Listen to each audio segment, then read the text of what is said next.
Fala, minha turma linda e sensacional, como vocês estão? Indo bem? Na medida do possível, né, cara? Com essa situação, com essa crise sem precedentes que a gente está vivendo, gerações e gerações atrás, né, ainda não passaram por isso. Uma das situações mais impactantes que a gente tem vivido aí desde da Segunda Guerra Mundial. Pois é, gente, a história está acontecendo aos nossos olhos, né? Não da forma como a gente imaginaria, mas o tempo, a história é insondável, né? E as coisas estão acontecendo e a gente tem que se adaptar.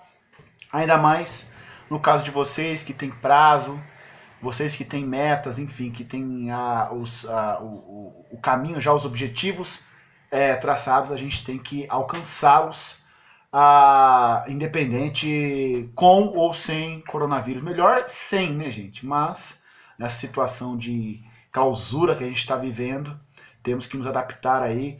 Eu reconheço, isso aqui não é o meu métier, eu gosto realmente, estou sentindo muita falta de sala de aula, me sinto muito mais à vontade, né? Apesar de estar aqui no conforto do meu lar, aqui no meu escritório, né? Aqui temos atrás aqui alguns dos meus livros, ali em cima o fabuloso Eric Clapton, né? E enfim, né? A gente vai se adaptando, né, gente? Então eu já de antemão já peço desculpas caso alguma coisa não ocorra da forma correta aqui. Eu, né, não tenho uma equipe para me ajudar, né? A equipe sou eu, né? E as minhas duas mãos aqui, a gente vai desenrolando as coisas, tá? E caso você escute algum barulho, alguma coisa, uma situação, uma coisa passando, um vulto, assim, ó, entendeu? Deve ser as minhas gatas, assim espero, né, gente, que seja, né, as gatas, pelo amor de Deus, imagina, tá passando um negócio, ó, Jeff, tem um negócio que você não viu ali, tem um espírito, não, gente, pelo amor de Deus, não vai ser o caso, não é mesmo? Então, vamos tocando. O feedback, o retorno de vocês vai ser de fundamental importância, certo? Então, fiquem à vontade para comentar, para entrar em contato comigo aí pelo WhatsApp e tudo mais, para que, enfim, né, enquanto durar essa situação, a gente possa ir, né, aprimorando a nossa experiência, a entregar o melhor para vocês da melhor maneira possível. Perfeito? Rapaziada, seguinte, lembro-me que do nosso último encontro, né, inclusive, gente, né, vocês vão perceber que o meu olho fica assim, né, ó, meu olho fica, porque eu não sei se eu olho aqui na minha cara, onde estou vendo, ou se eu olho para vocês. Eu deveria olhar para a câmera, gente, porém eu não sou, né, tenho a beleza de um artista, porém ainda não sou um artista, não é mesmo? Então a gente acaba assim, né, não sou tipo uma Thaís, assim, entendeu? Ou um Fausto, né, que tem mais habilidade com esse mundo virtual aqui, mas a gente vai desenrolando, não é mesmo, gente? Vamos aprendendo e tal, e a coisa vai tocando. Turma, se bem lembro, o último encontro que tivemos, nós estávamos trabalhando esse módulo aí, ó, colonização, economia, sociedade açucareira, um tema, certo?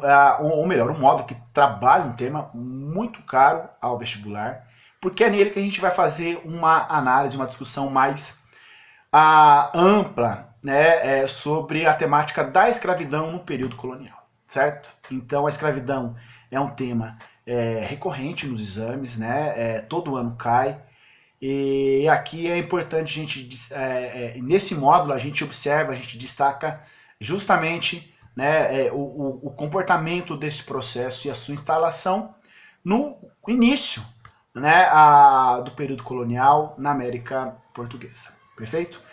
Então aí, caso vocês tenham alguma dúvida, enfim, caso vocês surja aí algum questionamento, dá um pause, chama eu aí no zap que a gente desenrola, firmeza? Ó, vamos lá. A gente passou por esse slide aqui, falamos da questão da plantation e tudo mais, da onde a economia açucareira ela vai, né, vicejar, ela vai se tornar mais, né, efetiva, contundente.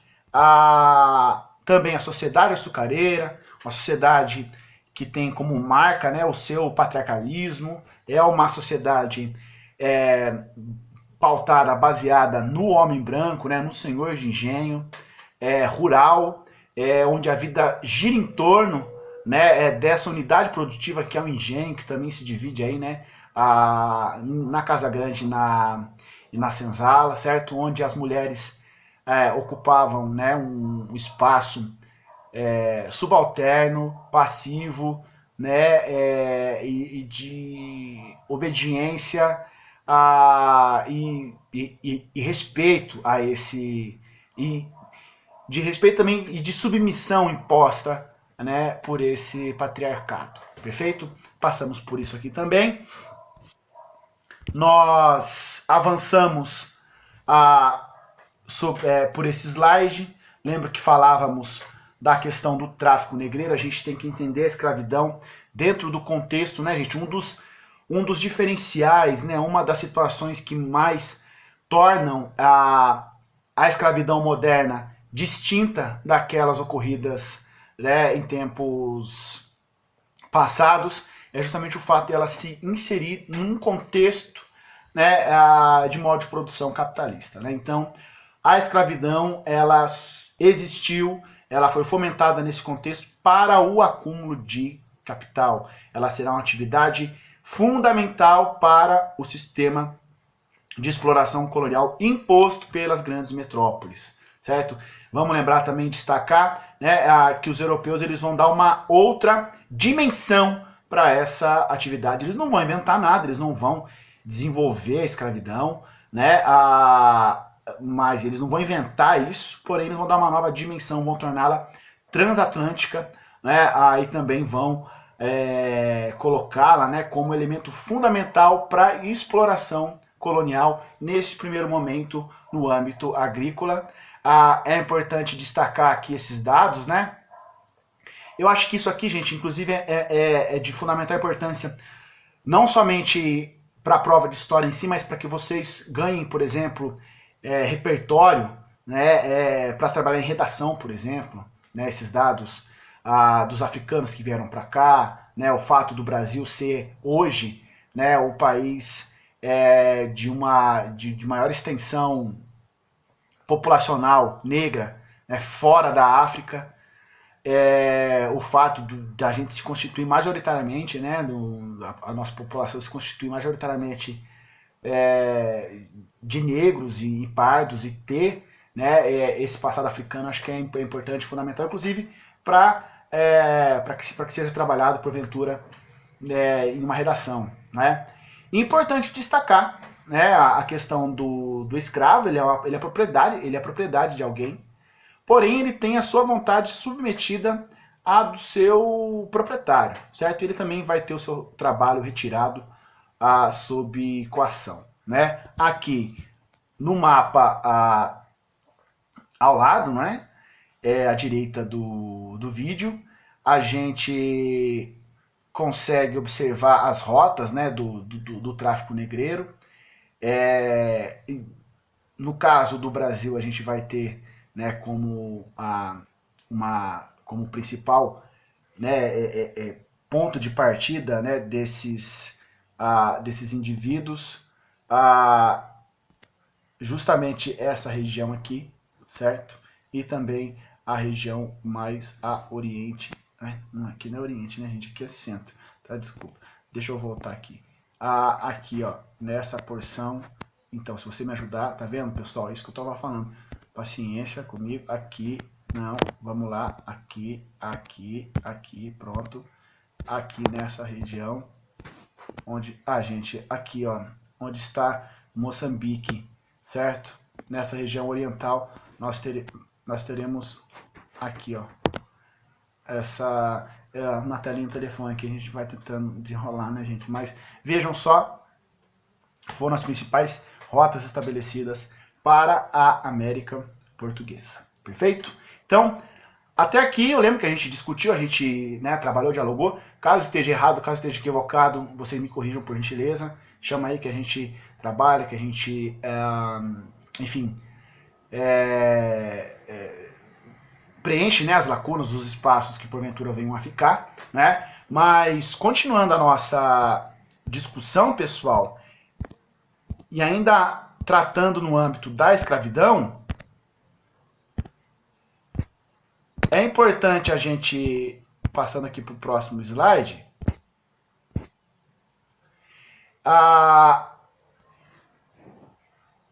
Eu acho que também a gente discutiu aqui, né? Mas vamos nos ater novamente aqui a esses dados, que...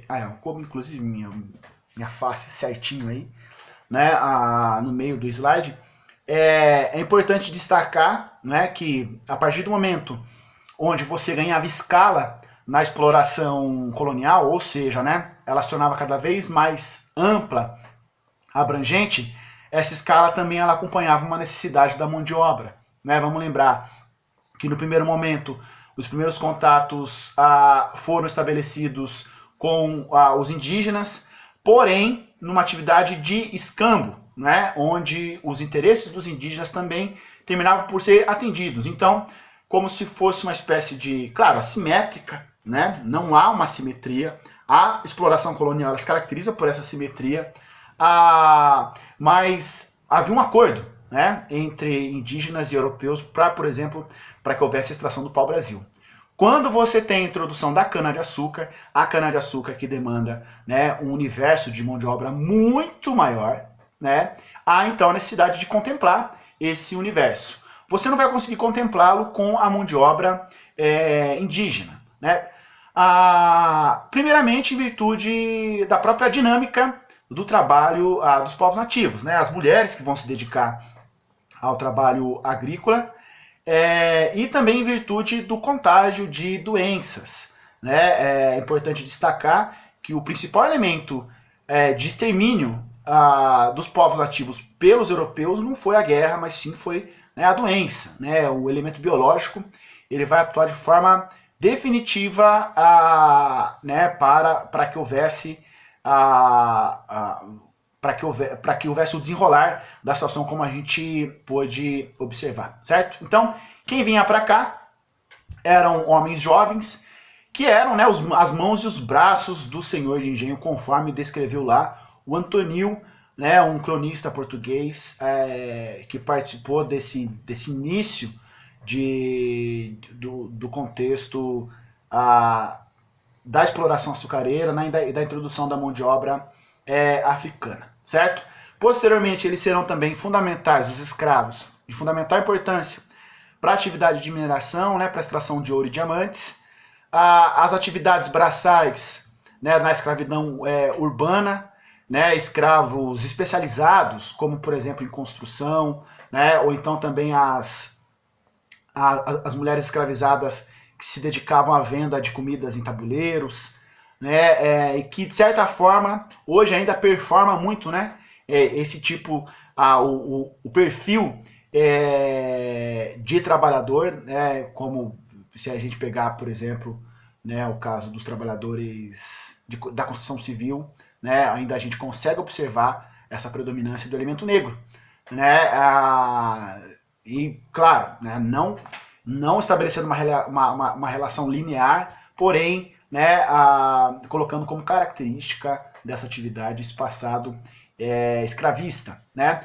Mas é importante lembrar, né, gente, aquilo que eu falo para vocês, né, que a gente discute sempre. Nós estamos sempre o quê? Querendo justificativas, desculpas, né, para, assim, né, dizer para o nosso coração, ou melhor, a gente está sempre procurando uma desculpa para justificar os nossos pecados, não é mesmo, gente? A gente está sempre ali buscando alguma situação.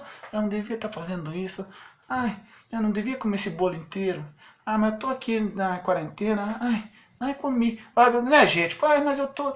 Gente, a gente está sempre buscando esse tipo de malandragem, certo? Porque nem só de pão vive o homem. Não é somente a questão da grana, evidentemente, que vai legitimar a atividade da escravidão, né? Não, você não vai falar, eu vou comercializar as pessoas e tudo mais para ganhar dinheiro. Não, né?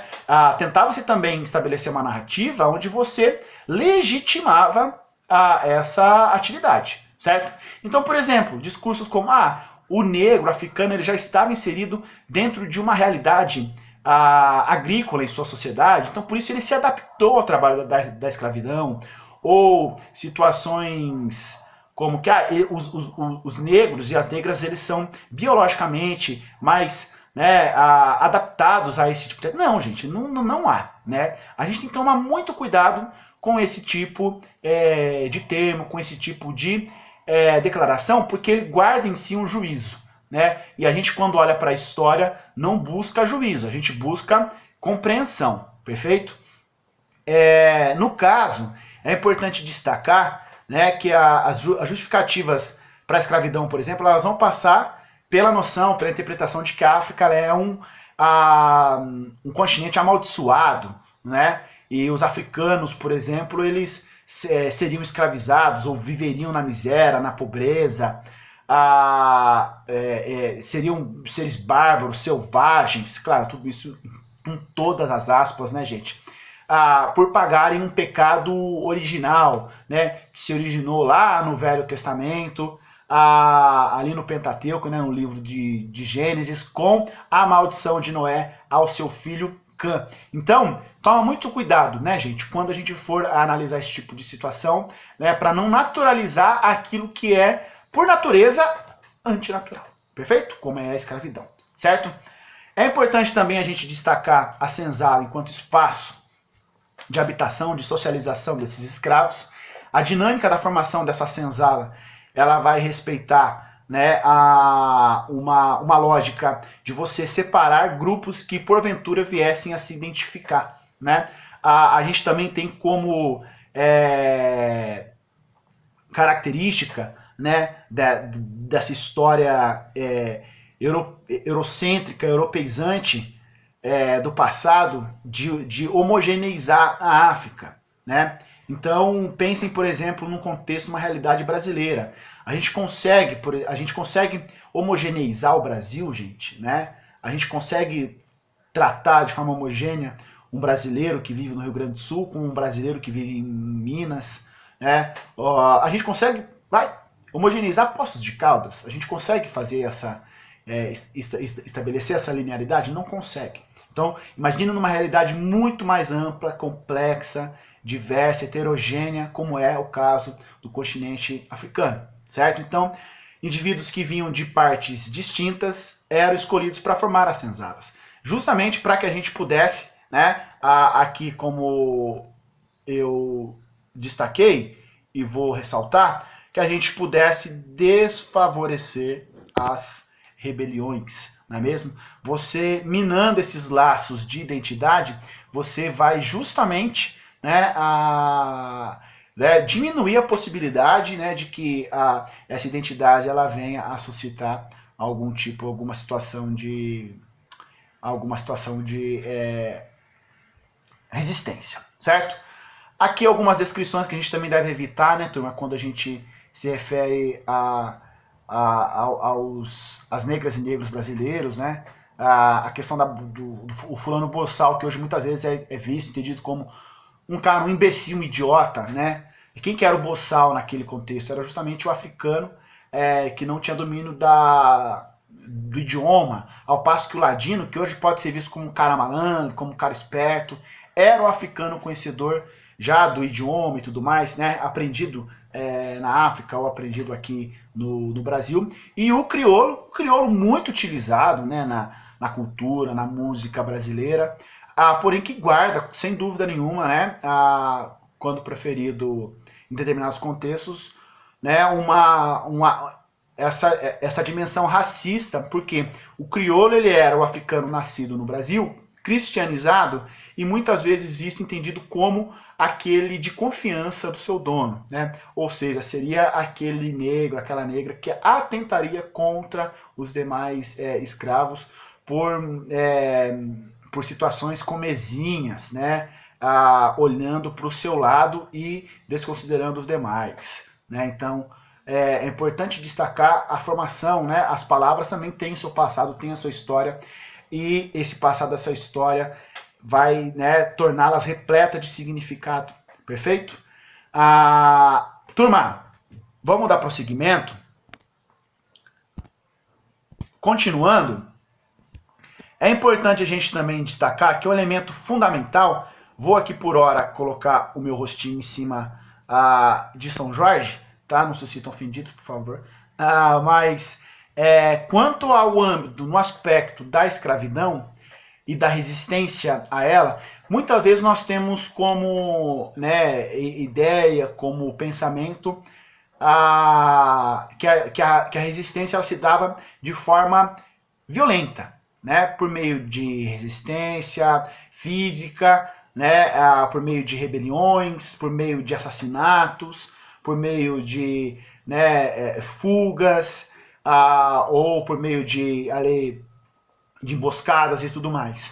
Tudo isso deve ser visto como resistência à escravidão. Mais uma vez, a gente não trata do juízo disso, não é mesmo, pessoal? A gente busca entender a situação, mas a gente deve também entender que, primeiro, a resistência à escravidão ela vai ser um comportamento cotidiano, porque quando a gente trabalha, quando a gente entende a resistência à escravidão como sendo somente fuga, rebelião e tudo mais, a gente acaba tratando, né, desse dado como algo excepcional, quando na verdade não era. Né? A resistência à escravidão ela vai ser algo cotidiano.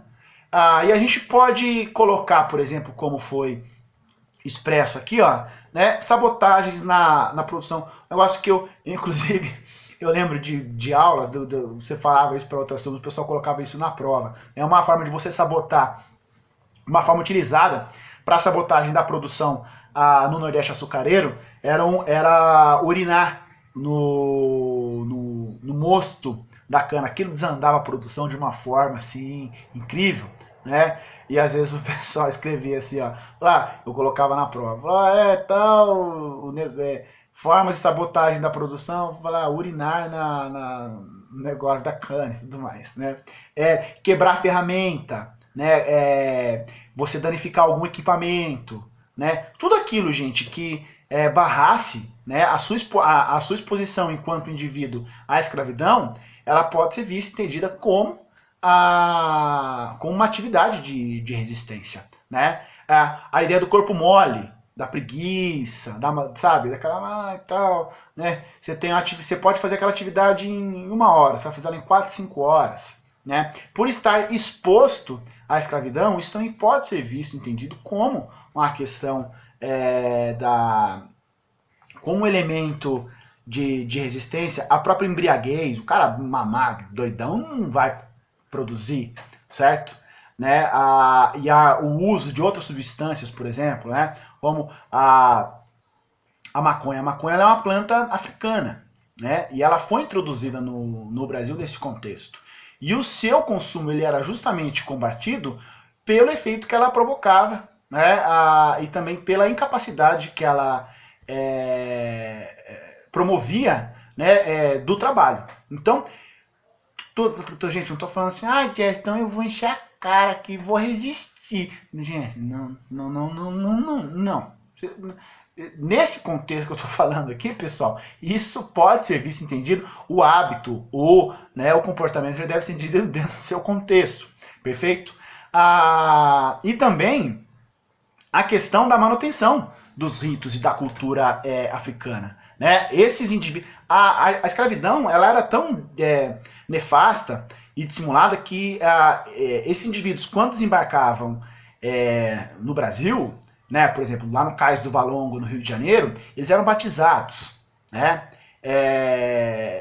Como se, assim, sendo cristianizados. Né? Falaram, agora vocês estão sob a égide do cristianismo, então isso, sabe, como se aplacasse um pouco, né, a culpa, né, e o erro promovido pela própria escravidão.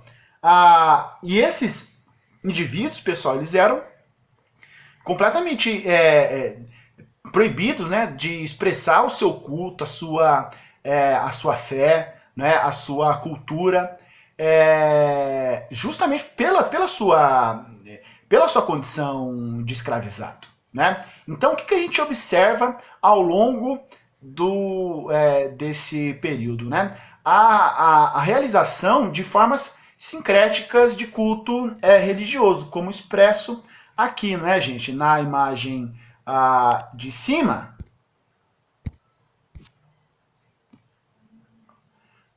nessa imagem de cima, a gente pode observar o quê? Aqui Ogum e aqui São Jorge, certo? A figura, né, o São Jorge hoje, ele é bastante cultuado, né, pelas religiões de matriz africana, aqui no Brasil, justamente como sendo correspondente a Ogum, né? Bem, se eu não posso adorar ao meu orixá Ogum, eu vou, né, escondê-lo na figura de São Jorge, porque me é permitido assim, justamente no contexto de Igreja Católica. Aqui embaixo nós temos a é, Yansan e Santa Clara, se eu não me engano. Né? Se alguém aí, gente, for umbandista, for candomblessista, me corrijam por gentileza. Tá? Então, esse vínculo, né, esse sincretismo religioso, ele é bastante característico de uma atividade de resistência que, como eu falei, turma, deve ser sempre vista e observada como um comportamento cotidiano. Perfeito? E, por fim, para a gente poder trabalhar a situação de forma mais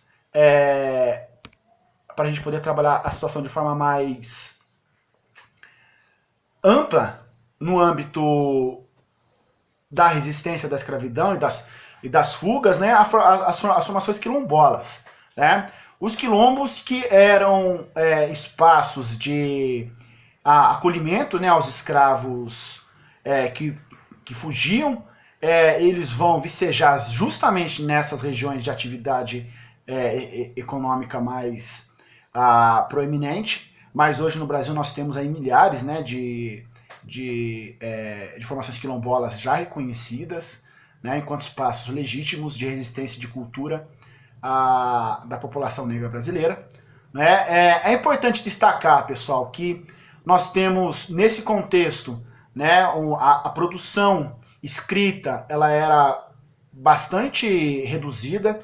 Então, veja, quem é que vai contar, por exemplo, a história do Quilombo de Palmares? Serão justamente os bandeirantes que vão destruir o Quilombo dos Palmares. Então, veja, se você destrói algo, você vai ter uma predisposição, né, natural para tentar relatar esse evento de forma, no mínimo, isenta. Muito difícil, né? Então, a gente tem ainda essa dificuldade de encontrar, né, uma gama de... apesar de já ter sido produzido muita coisa sobre isso, coisa de muita qualidade. Aqui na Unicamp a gente tem, né, a Unicamp ela é uma universidade, né, referência, né, nos estudos de escravidão na América Latina. E se tratando do Quilombo dos Palmares, né, é importante a gente, mais uma vez, né, o zumbi, por exemplo. O zumbi ele era um indivíduo ou ele era um cargo, ele era uma posição de liderança desempenhada dentro de Palmares. Né? O quilombo ali de Palmares, né, ele chegou a ter, se eu não me engano, 6 mil indivíduos, e com os demais que compunham, né, a região, eram mais de 20 mil pessoas. Era muita gente, né, pessoal? Então, eu recomendo muito a vocês, né? Para quem já era meu aluno no passado, eu já fiz essa recomendação. Para os que estão começando agora aí, aproveite também esse período da quarentena, gente, né? Lá na Netflix tem um documentário, tem uma série, na verdade, chamada Guerras do Brasil.doc, né? Assistam a Guerra aos Palmares, que é fabuloso, sensacional, traz muitos dados, muita informação acerca dessa formação e da sua importância para a cultura negra e de resistência. Importante lembrar que o dia da sua destruição, não vai ser o melhor, né? O dia do assassinato de Zumbi tido hoje, é lembrado como o dia da consciência negra, o dia de se lembrar, de se rememorar, né, esse passado sombrio, nefasto, lembrá-lo para que jamais venha a se repetir. Perfeito? Moçada, agora aguardo no WhatsApp, certo? Para que a gente possa realizar os exercícios e também aí sanar as dúvidas, eventuais dúvidas que vocês venham a ter. Eu estou à disposição. Até o próximo módulo.